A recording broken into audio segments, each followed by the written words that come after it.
and then I'll let the jurors speak because you have already heard from me this evening. My name is Jessica Bernard. I am a practicing attorney here in Kansas City. I'm a partner at the law firm of Inns and Jester. I have argued many times in this exact courtroom. I did not have the foresight to do mock trial in high school, but I have coached collegiate mock trial for coming up on 12 years. I teach trial advocacy and evidence at the University of Missouri, Kansas City. I spent my first 8 years coaching at Washington University in St. Louis, which is where I attended undergrad and law school, and I did mock trial in college. And when I moved to Kansas City, I started coaching at UMKC and have coached there almost coming up on my 4th year. So this is a very familiar activity to me. I truly did not come here this evening intending to recruit any of you for my mock trial. I came here because we hosted regionals just a couple weeks ago. Alex was actually out there judging for us, and I know how tough it is to find judges. And so I thought, the judge karma gods would appreciate it if I would give back in another arena.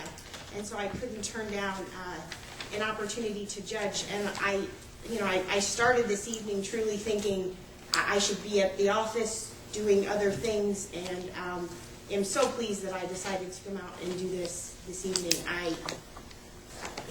Anthony, the juror who ran the ballots, is a former student of mine and an assistant coach with the mock trial team. He will tell you I'm not easily impressed, and I am thoroughly impressed with all of you. I would be honored to see any of you walk into a tryout at UMKC. So again, I didn't come here with that intent, I promise you. But if you do go to UMKC, I hope that you consider trying out for the mock trial team. So that is my background. So I'll turn it over to Alex to no comments? Yeah, we don't introduce ourselves and then do the comment. You can go ahead and start your comments. No, after you. Ladies first. Oh, goodness gracious. Well, I'll give you time to say. Can we ask what school you're from? Yeah, you can. Okay, can we ask you? Truman High School. Truman High School. Liberty. Okay. I'm a Blue Springs South graduate. I thought, well, I'll ask you, and then I won't tell you that's where I went to school in case, even though I don't recognize anyone in here. I'm assuming you have advanced to this point. Is this This is regional. This is regionals. Does everyone go to regionals? Right now, yes. Sometimes Holy there's a school. smokes, how impressive is this? I commend your coaches. They have done an extraordinary job. I've done this for 11 years, so I could talk for 11 hours, and I won't. So I will give you my kind of big picture things and talk as quickly as possible. I'm also getting over pneumonia, which is why I keep coughing. Big picture stuff. And I gave you lots of glowing, wonderful accolades, and this is where the coach and competitor comes out in me, and I'll tell you there are things that I would improve on if I advanced to another level. As someone who's not familiar with this case, I was a little slow coming in the gate, understanding the parameters of the case with the opening statement from the state. When you introduce it, you guys know the case so incredibly well that it's real easy for me to step back and say this.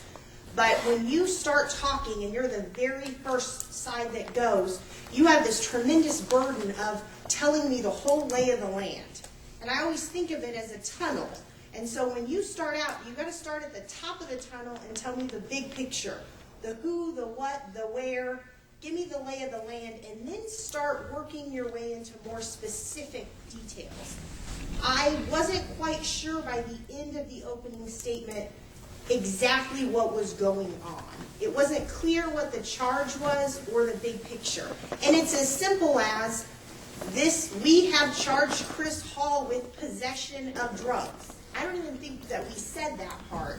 And he had some drugs, and they were found in his backpack, and it was reported by another student, and that's what this case is about. And I know it sounds simple and basic, and you want to be far more advanced and creative, but you have to give me the big picture lay of the land, because as a listener, I'm going to spend all my time trying to figure out what's going on, and I'm not going to pay as much attention to the nuances of it. So that was and again, to be completely honest, the defense has an advantage because they get to go second. And so that's a burden you have as the state, and I felt a little late sort of understanding kind of the big picture. Both sides used a lot of proper nouns in their opening statements.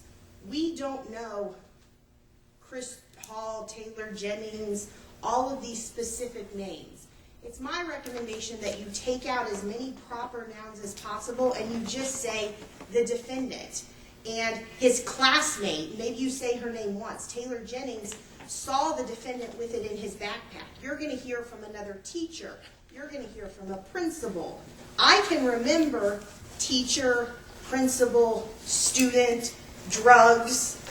I can't remember lots of specific names back and forth. I get completely lost in that. And I felt like that happened a little bit at the beginning.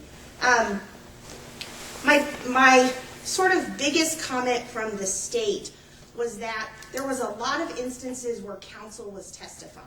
And by that I mean you would ask a question, you would get an answer, and then you would have a little commentary. It was, I wrote down a few. Oh, that's impressive, or how odd, or wow, or I'm glad to hear that. Your instincts are right in doing it. Your instincts are good, which is I'm sure you've been coached that you want to have a conversation with the witness. And when we have a conversation, we verbally respond back and forth. The instincts are right. But in a courtroom, it's considered counsel is testifying. And so I would take out that sort of commentary. And on the other side, if they were doing that, I would have maybe objected to that because they really were testifying. And so as a listener, I also found it, and I say this, you guys are all excellent, but I'll be honest, I found it a little off-putting because you were questioning my ability as a listener to think that myself. If you want me to think wow, don't say wow.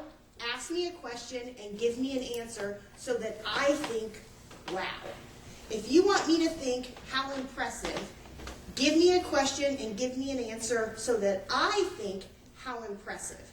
But when you say it like that, it seems to question.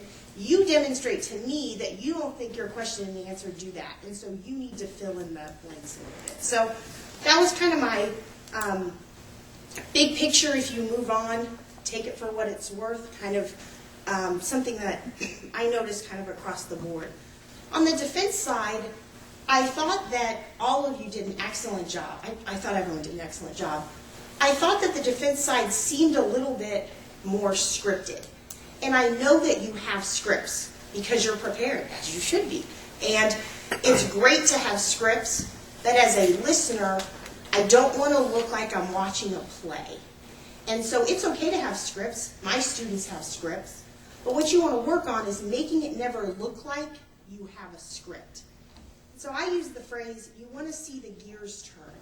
Even though you've asked that question 25 times before, I want it to look like that's the very first time you asked that question.